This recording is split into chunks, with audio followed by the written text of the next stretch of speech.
j'ai passé pacifiquement la main à un nouveau chef d'État. Depuis lors, je m'étais imposé un strict devoir de réserve, y compris quand j'ai fait l'objet, directement ou par mes proches interposés, de provocations, de déni de droit, d'humiliation, d'imputations dommageables et d'autres multiples atteintes à ma dignité. D'abord, parce que je suis convaincu que le temps est le meilleur allié de la vérité, un antidote lent mais puissant contre le venin du mensonge et de la délation.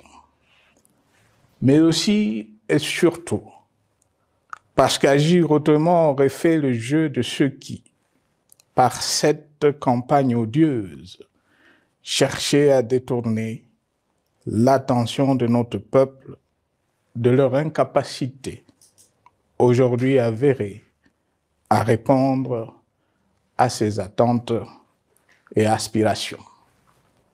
J'ai enfin décidé de briser ce long silence, de sortir de ma réserve et de m'adresser à vous parce que l'enjeu est de taille. Il est même existentiel. Non pas pour ma famille politique ou biologique, moins encore pour ma modeste personne, mais plutôt pour la nation congolaise et pour l'avenir de notre cher et beau pays. J'ai décidé de briser le silence parce qu'au vu de la situation que traverse notre pays, continuer à me taire m'aurait rendu poursuivable devant le tribunal de l'histoire pour non-assistance à plus de 100 millions de compatriotes en danger.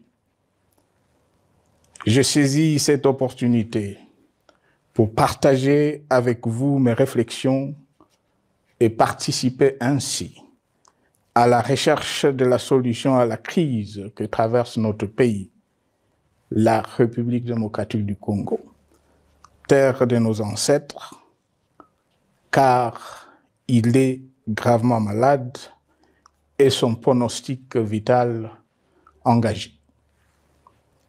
Mieux que quiconque, vous en êtes conscient, car vous en faites quotidiennement les frais dans votre chair et vous en payez le prix.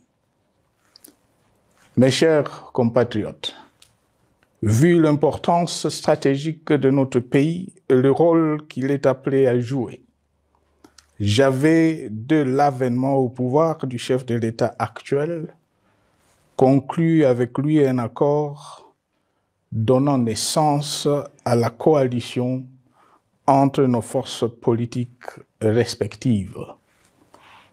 À propos de cet accord, beaucoup de contre-vérités ont été dites, y compris, fort malheureusement, par celui qui est censé connaître la vérité, parce qu'en étant l'un de deux principaux signataires.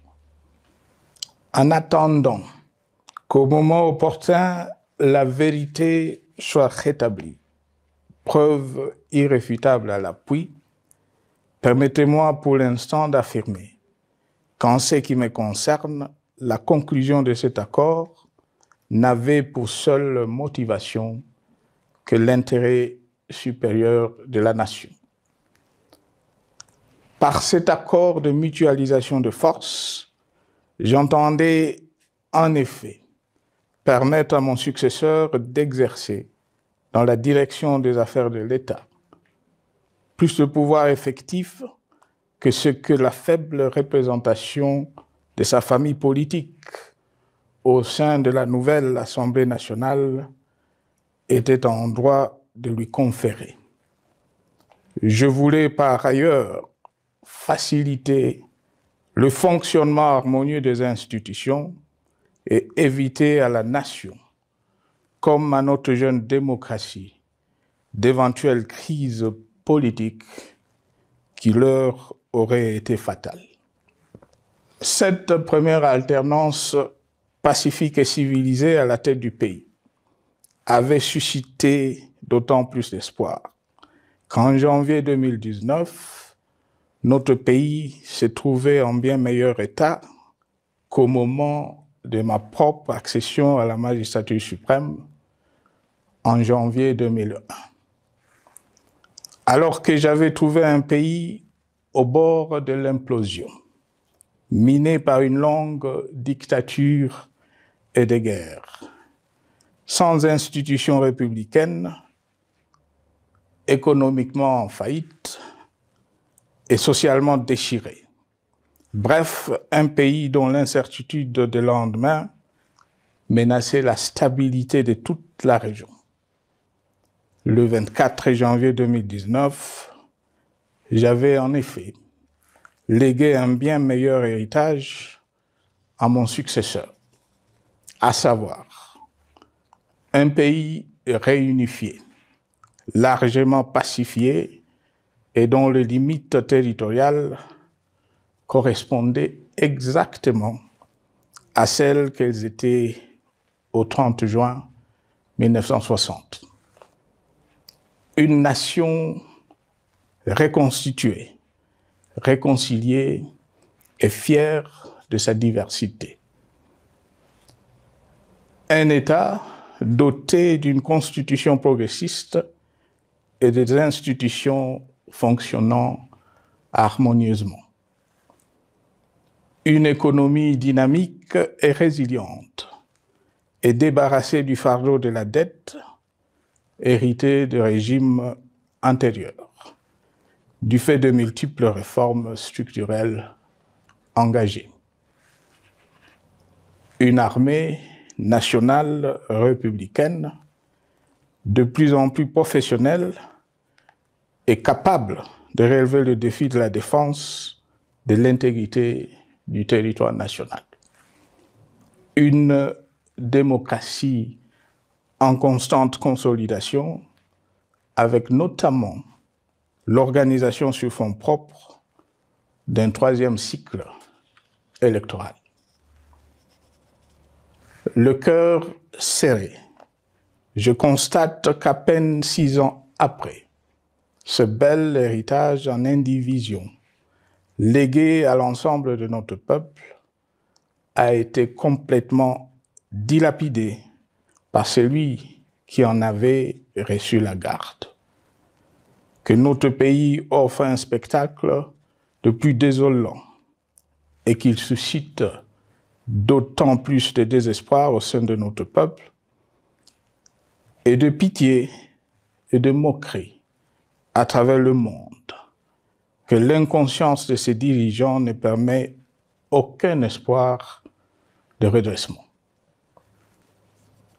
Cette détérioration rapide de la situation générale du pays est principalement due à l'inverse du pouvoir sans limite. Le nouveau dirigeant s'illustre en effet par une série de remises en cause, reniements et violations intentionnelles de la Constitution, avec en toile de fond la volonté irrésistible de concentrer tout le pouvoir entre les mains d'un seul homme au mépris du pacte qui cimentait la cohésion de notre peuple. Le premier acte de remise en question de ce pacte républicain, véritable socle de stabilité et de cohésion nationale, a consisté à violer délibérément la Constitution et les lois pertinentes lors du premier remaniement de la Cour constitutionnelle par le président de la République. La violation de ce texte juridique, fondement de tout état de droit, pour de simples raisons de confort politique, est devenue depuis lors une marque distinctive de la gouvernance de notre pays. Dans le même esprit, en décembre 2020, il fut organisé un coup d'État institutionnel à la suite du renversement en pleine mandature d'une majorité parlementaire, pourtant dévolue par le peuple souverain, ainsi que le gouvernement qui en était issu. S'en sont ainsi suivis la nomination illégale de membres de la Commission électorale nationale indépendante, ainsi que le simulacre des élections de décembre 2023, organisées en violation du cadre juridique et de normes internationales pertinentes, qui, par une ampleur sans précédent de la fraude, ont amplifié l'illégitimité des institutions et de leurs animateurs. Le coup de grâce a été donné par l'annonce du projet de changement de la Constitution, un projet dont la réalisation liquiderait totalement le consensus national de Sun City. Les conséquences négatives de cette gouvernance non orthodoxe sont pour le moins stupéfiantes. Le pays est ainsi devenu un espace de non-droit. La République a cessé d'être démocratique et la volonté du chef de l'État tient désormais lieu de loi suprême, supplantant la Constitution et les lois. En revanche, érigé en politique du gouvernement, le populisme et la démagogie, le mensonge et l'arrogance, la discrimination et la stigmatisation de certaines composantes de notre peuple, l'institutionnalisation du tribalisme et du népotisme, l'opposition de communautés nationales, les unes aux autres, le discours de haine et l'injustice ainsi que l'impunité ont d'autant plus aisément détruit la cohésion nationale et le vivre ensemble que l'opulence outrancière et le non-respect de la parole donnée sont les maîtres mots de la classe politique au pouvoir. Ce qui a rendu le pays fragile et donc vulnérable. Plus grave, le repli identitaire, dangereux pour l'édification de toute nation, a refait surface, avec ses vieux démons dont l'intolérance et la division est circonstance aggravante.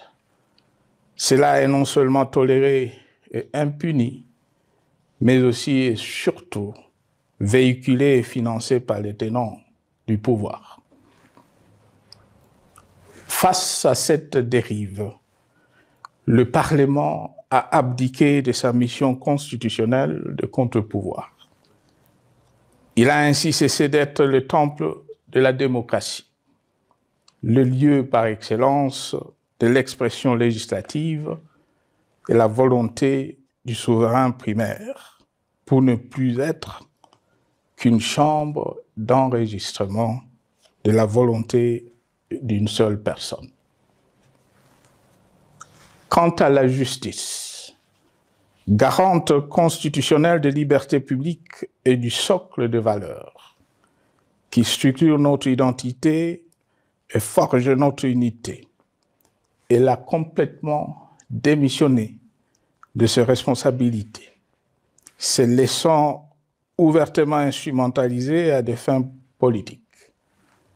Elle n'est donc plus qu'un instrument d'oppression d'une dictature qui tente désespérément de survivre à contre-courant de l'histoire, par la terreur et l'imposition de la pensée unique. Rôle peu louable qu'elle partage avec les milices tribales, ainsi que la police et le service de renseignement, eux aussi détournés de leur noble mission de protection des citoyens et de sécurisation de l'État. Sur le plan économique, La situation est de plus inquiétante. Malgré l'augmentation des recettes publiques, essentiellement due à l'arrivée à maturité de toutes les réformes courageusement votées de 2002 à 2018, notamment le nouveau code minier, forestier, des hydrocarbures, des assurances et de la sous-traitance, et un niveau d'aide financière accru de la part des institutions de Bretton Woods. Aucun investissement n'a été réalisé pour doter le pays d'infrastructures modernes, soutenir des réformes structurelles et stimuler la croissance. Par contre, l'inflation et la dépréciation monétaire, jadis vaincues, sont de retour. La corruption et le détournement de deniers publics ont atteint un niveau inédit. Et l'endettement public que nous avions maîtrisé de 2010 a de nouveau grimpé en flèche, dépassant la barre de 10 milliards de dollars et suscitant des inquiétudes légitimes quant à la solvabilité à moyen et long terme du pays. Les conséquences sur le plan social sont aussi dramatiques. Aggravation du chômage, accumulation des arriérés des salaires des agents de l'État, baisse drastique du niveau de vie de la population et recrudescence du banditisme urbain, de l'exode rural et de la famine dans un nombre croissant de provinces. Les Congolais sont désormais en proie à une véritable angoisse existentielle. Parmi les victimes résignées de ce gâchis se trouve en bonne place notre jeunesse, qui a été pourtant de tout le combat démocratique et qui a beaucoup cru aux vertus de l'alternance pacifique. Aujourd'hui, sans repère ni perspective sérieuse du lendemain, ils se sont abandonnés, laissés à la merci des entrepreneurs de conflits et de vendeurs d'illusions de tous bords. Rien de ce qui lui a été promis depuis 6 ans n'a été réalisé. À cette jeunesse désabusée, comme à l'ensemble de notre peuple, nous tenons à donner une assurance. L'échec d'un régime compromet, mais ne scelle pas définitivement le sort d'un peuple. Mes chers compatriotes, s'agissant de la situation sécuritaire, dans les grandes agglomérations comme dans nos campagnes, elle est partout plus que préoccupante. C'est le cas notamment au nord Kivu, au sud Kivu, en Ituri, au Maniema, au Tanganyika, au Katanga et au Mai-Ndombe, province pourtant voisine de Kinshasa, capitale du pays et siège des institutions. Le sang de nos compatriotes civils et militaires, valeureux officiers et soldats des rangs, mais aussi députés, éminents membres de la société civile ou de partis politiques, a ainsi abondamment et gratuitement coulé.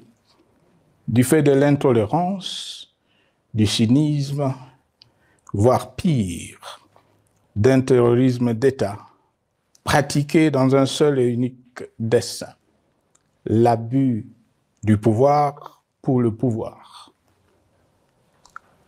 C'est le cas entre autres, des sangs de plusieurs centaines de détenus du centre pénitentiaire de rééducation de Makala, sauvagement abattus dans la nuit du 1er au 2 septembre 2024, victimes sans défense d'un crime incontestable contre l'humanité, à ce jour resté impuni. Il en est de même de membres de la secte mystico-religieuse Wazalendo de Goma, de jeunes de la Junafek à Lubumbashi et du massacre des adeptes de l'église Mbidi à Kilwa. Cette déliquescence de la situation sécuritaire est due à la mauvaise gouvernance du pays qui, dans ce secteur, est aujourd'hui caractérisé par une formation militaire bâclée, des recrutements et mises en place ethniquement motivés, ainsi que par l'emprisonnement sans jugement, aussi bien de plusieurs militaires et officiers de haut rang que des agents de l'ordre et de sécurité, majoritairement swahiliphones. Bien plus, à l'armée nationale, bouclier de la nation, instrument de préservation de l'indépendance nationale et de l'intégrité territoriale, il a été substitué de bandes de mercenaires, de groupes armés, de milices tribales et de forces armées étrangères qui ont non seulement montré leurs limites, mais aussi enfoncé le pays dans un chaos indescriptible. L'État a ainsi perdu le monopole de la violence légitime en sous-traitant aux groupes armés, autrefois maîtrisés, le maintien de l'ordre public et de la tranquillité nationale. Et comme si cela ne suffisait pas, l'armée nationale est vilipendée, conspuée et tournée en dérision par les autorités qui n'assument jamais rien alors qu'elles sont censées veiller à sa consolidation et à sa respectabilité.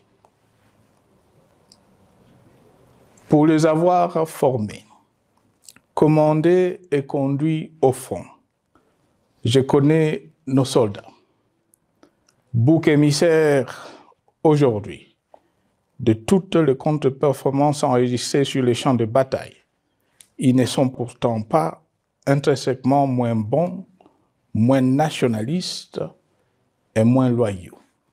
Ce qui a changé entre-temps, c'est la qualité du commandement et de leur prise en charge.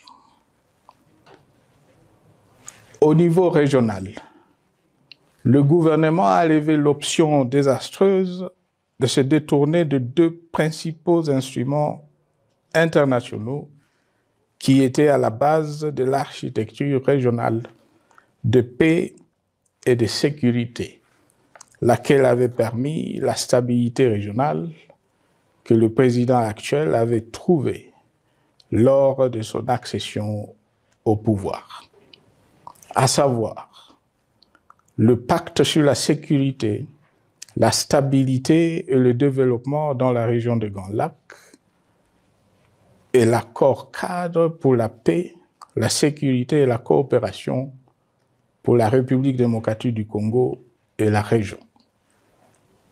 Plus grave encore, en faisant de forces négatives, les FDLR, ainsi que des centaines de groupes armés congolais, des supplétifs des forces armées de la République démocratique du Congo, le gouvernement a ouvert la voie à la régionalisation du conflit, avec des conséquences inévitables sur la stabilité de la région. Mes chers compatriotes, alors que sur le plan institutionnel, politique économique et social, les fondamentaux avaient été établis et que le pays avait été placé sur la rampe de lancement, prêt à décoller. Nous voici, hélas, en un temps record, soit 6 ans, de nouveau à la case départ. Seul d'un État failli, divisé, désintégré, au bord de l'implosion, inscrit en bonne place au palmarès de pays pauvres, le plus corrompu et très endetté. En atteste tout le rapport tant du Conseil de sécurité des Nations Unies que ceux sur l'indice de développement humain et sur la pauvreté. La crise qui déchire notre pays est donc profonde et multidimensionnelle. Sa solution doit être nécessairement globale. Toute autre approche n'a donc aucune chance de conduire à une paix durable. Bien plus, le Congo est intemporel. Il n'appartient pas à tel ou tel régime politique. Ce dernier étant par définition rotatif et donc passager en démocratie. Il appartient plutôt au peuple congolais dans sa grande diversité. Ce qui est vrai du Congo l'est aussi des immenses ressources du sol et du sous-sol dont il regorge et qui sont essentielles à la croissance et au développement à l'échelle internationale.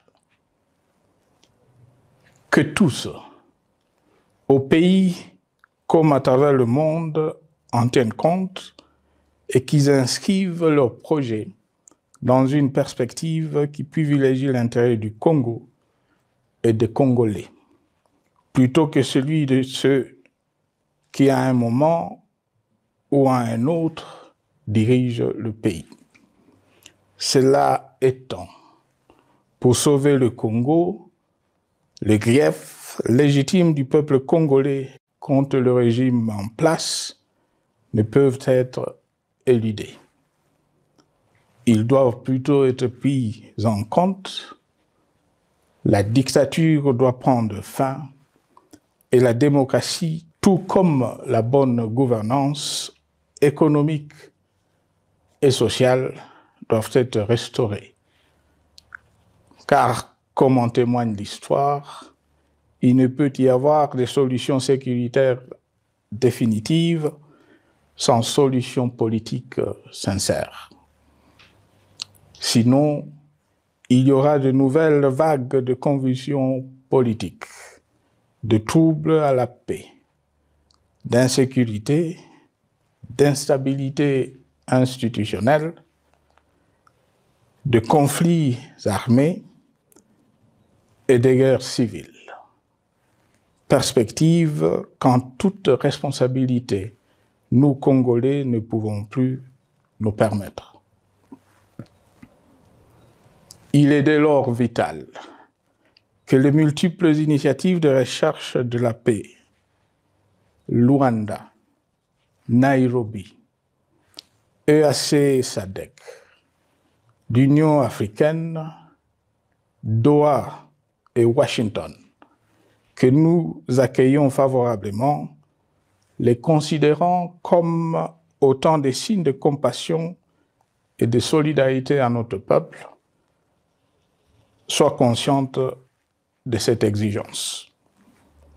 Qu'elles accordent aux Congolais à la fois maîtres de leur destin et premières victimes de cette crise la place centrale qui leur revient de droit, aussi bien dans le diagnostic du mal dont souffre le pays que dans la prescription du traitement dont il a besoin pour en guérir définitivement.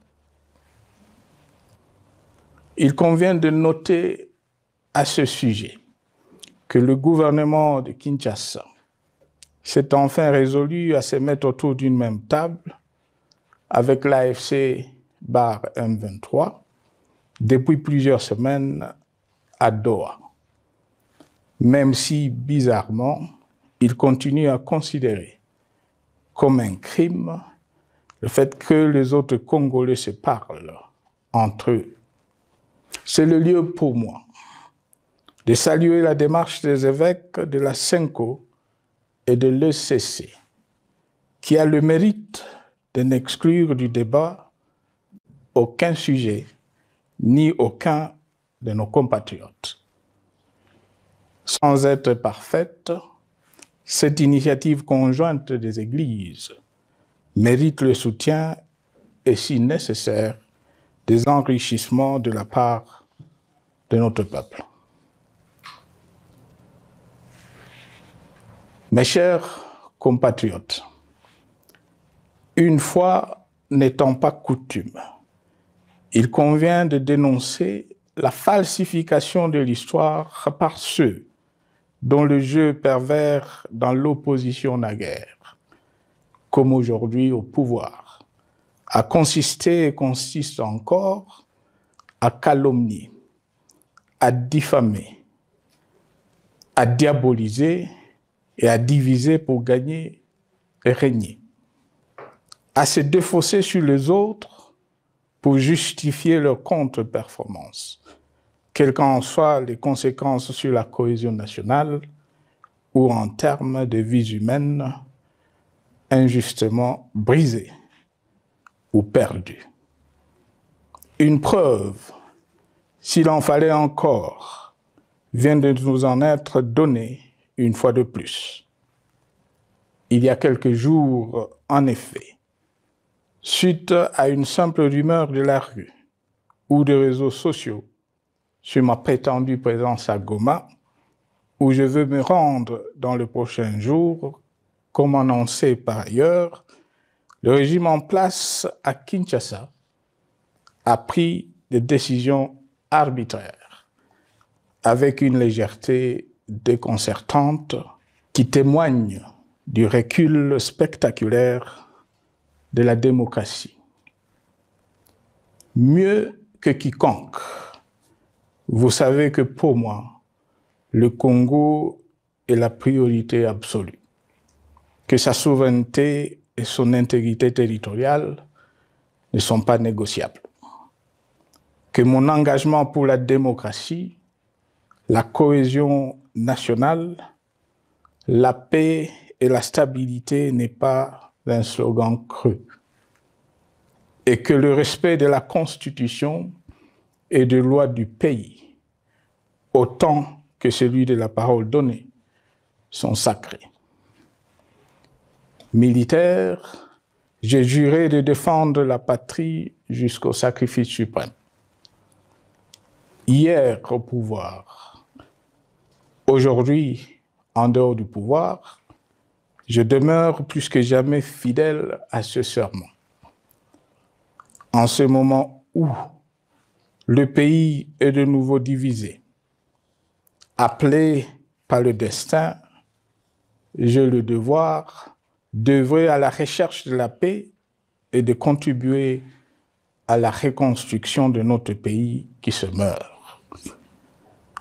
C'est dans cet esprit que j'ai choisi ce moment pour exprimer ma sympathie à l'endroit de toutes les victimes du conflit en cours, de réconforter et marquer ma solidarité avec la population de la partie orientale.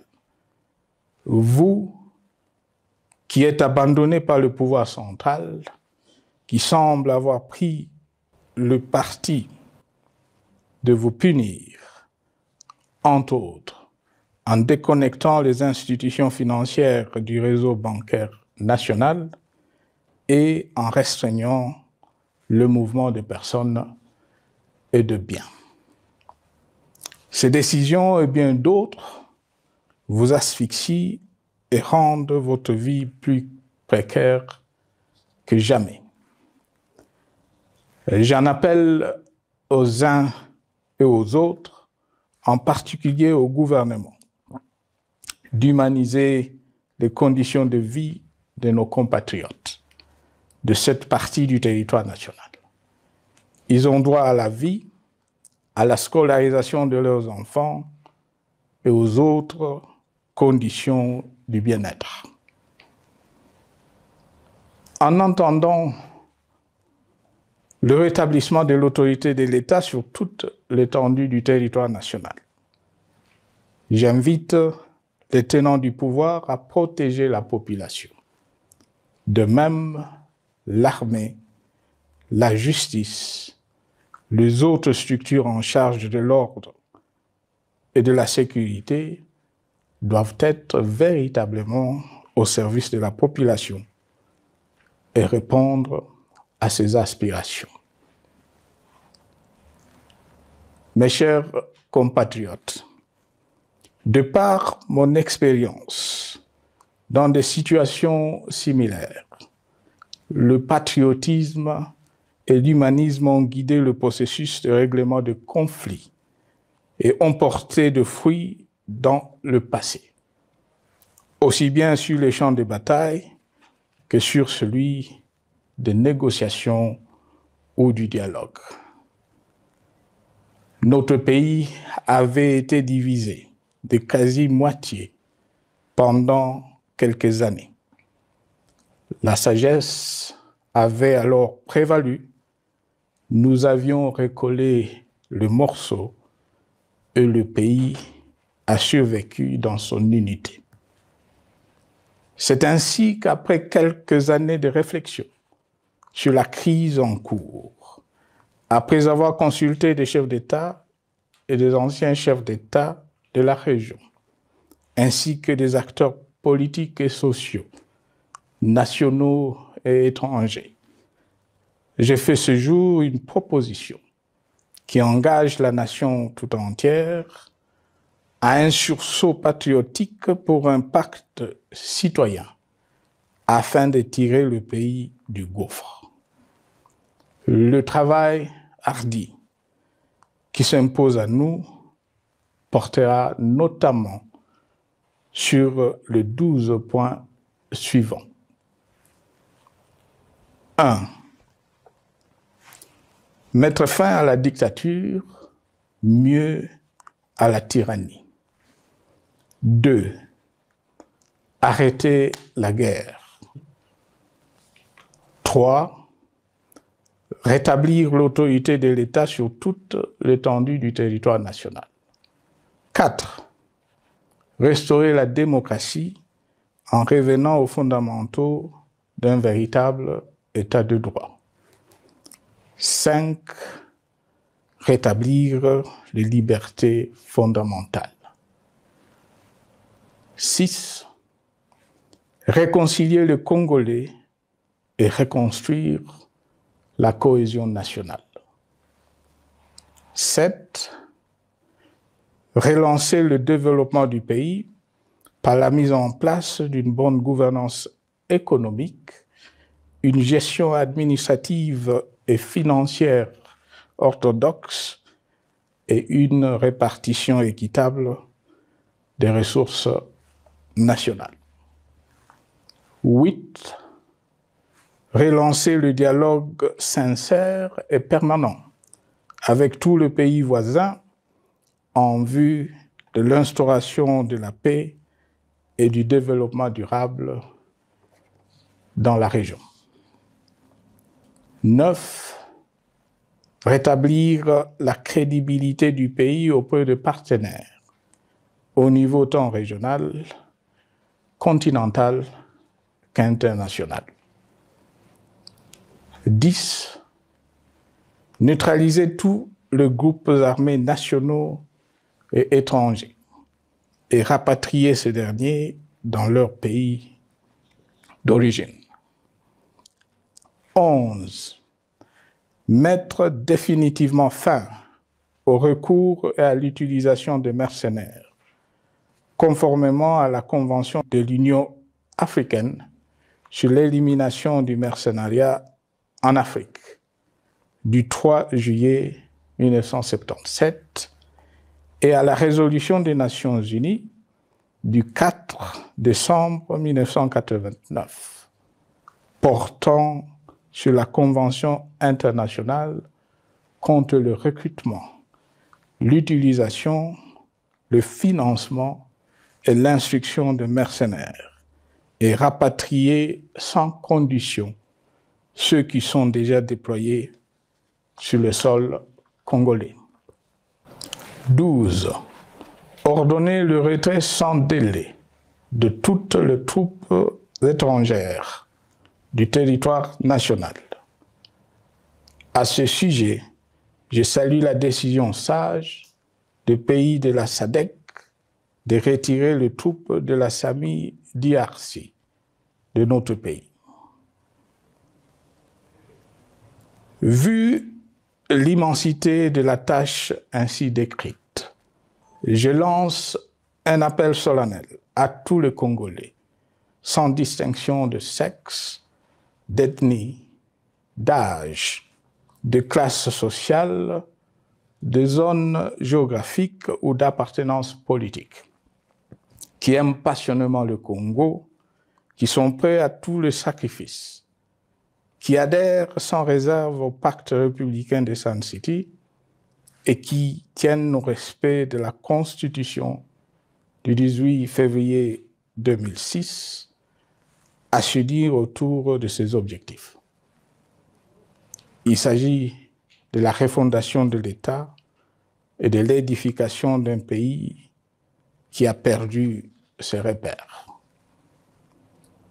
Mobilisons-nous et mettons à profit tous les moyens à notre disposition pour restaurer l'unité nationale, sauver le Congo et préserver son indépendance. Car l'Afrique et le monde nous regardent. Mes chers compatriotes, le Congo vaut mieux que la caricature qu'en donnent ses dirigeants actuels. Le Congo mérite mieux que cette politique extérieure faite de jérémiades et de mendicité. J'ai donc la ferme conviction que le peuple congolais est capable, aujourd'hui comme en 1960, de vaincre le démon de la division, qu'il est capable aujourd'hui, comme au cours de la décennie 90, de vaincre la tyrannie et la tentation du pouvoir absolu.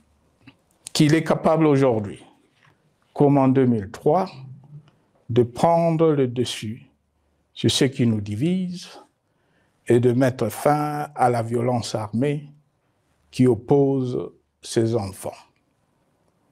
Pour y parvenir, chacun doit jouer sa partition. Je m'engage à jouer la mienne. Que Dieu bénisse la République démocratique du Congo, qu'il bénisse individuellement chacun de vous. Je vous remercie.